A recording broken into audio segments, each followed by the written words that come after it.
How's it going today, everybody, and welcome back to Shaner's Mechanic Life.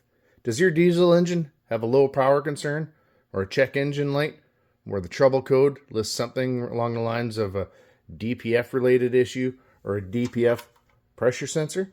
Well, in this video, I'm going to show you the areas you can check to help possibly even fix it yourself without having to take it to a shop or any expensive tools. Here we go. So first things first, you want to find your DPF.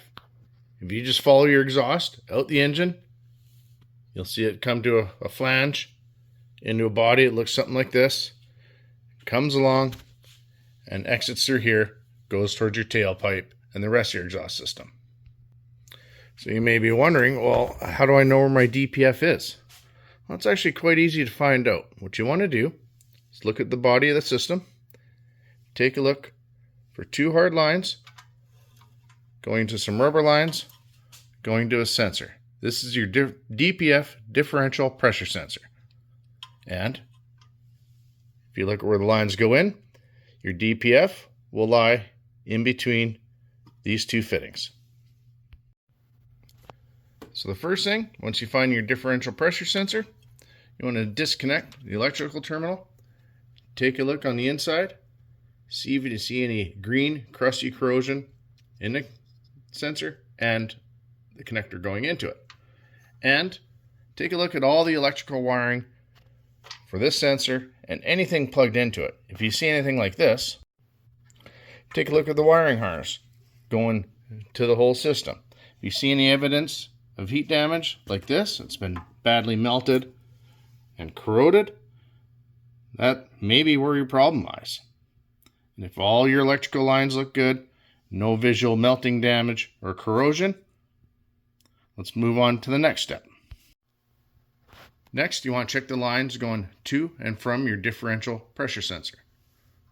So you'll see two rubber lines going to the sensor attached to two metal lines going to these fittings. So of course, after you let it sit overnight, preferably, because this can get very, very hot, in excess of 1,000 degrees, take these lines off. Make sure you don't lose your gaskets. Take a look at the fitting. You want to make sure that's clear and going down the body of the bolt is clear.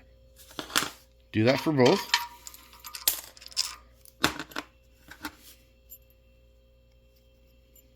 As you can see the light, and if you shine a flashlight in the hole, look down, you can see it's not blocked.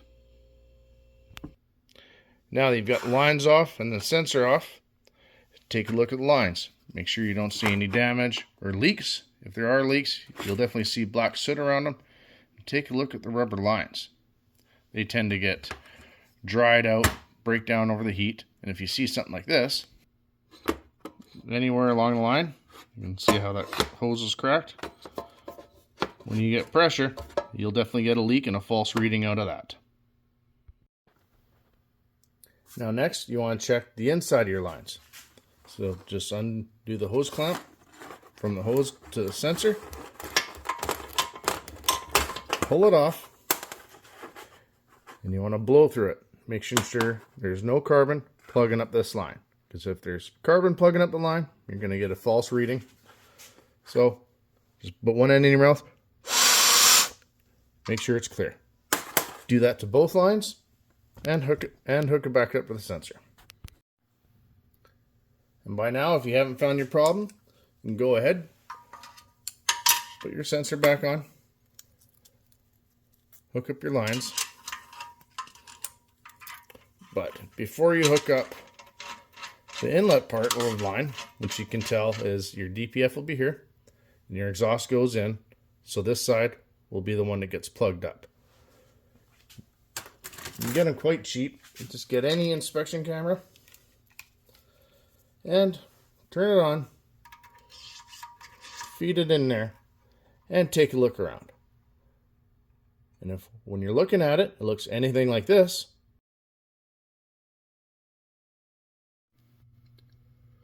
a clean DPF and one that's in good condition should look something very similar to this.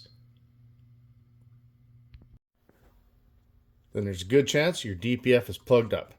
Now, whether it's a mechanical issue causing it to plug up or some sort of problem telling it not to do a regen and clean itself out, that's a video for another day. But right here, we're just looking for obvious visual issues. So now, you put your other bolt in and snug your lines down. And then you want to make sure you get the proper size wrench, tighten them down so they seal and there's no leak for our next test. So next, you want to find your differential pressure sensor line that is before the filter and remove the rubber hose.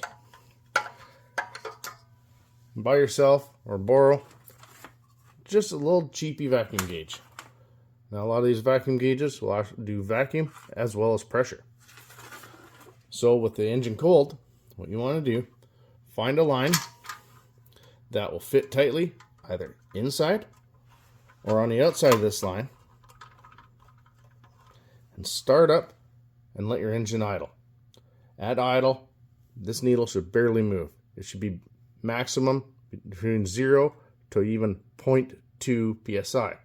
Virtually no pressure blocking the flow. And as you rev it up, obviously you're going to get more exhaust, more pressure going through. It's normal for it to get up to 2.5 psi. If you get anything above that, then you know you've definitely got a blockage. And to isolate it, is it the DPF or further downstream? You just duplicate the test going to the other line. And if your pressure falls down to next to nothing, you know your blockage is in the DPF. I find that more often than not, whenever I get a DPF, differential pressure sensor trouble code, quite often the problem isn't exactly the sensor itself. You find it in melted or corroded wiring, degraded hoses, or plugged lines, or even the fittings that go in. You get a big chunk of carbon in there, blocking off one of the ports, and it'll mess your readings all up. Well, I hope you found this video helpful and informative. And I definitely hope it helps someone fix their own DPF or DPF differential pressure sensor trouble code on their diesel engine. Because in general, the first step in any diagnosis is a good visual inspection. And that's basically what we did here today. So if you like the video, give me a thumbs up. If you want to see more like it, hit the subscribe button, notification bell in the bottom right hand corner. That way you get notified when we get new videos coming out. Well, that's it for tonight, everybody. Have a good night and keep wrenching.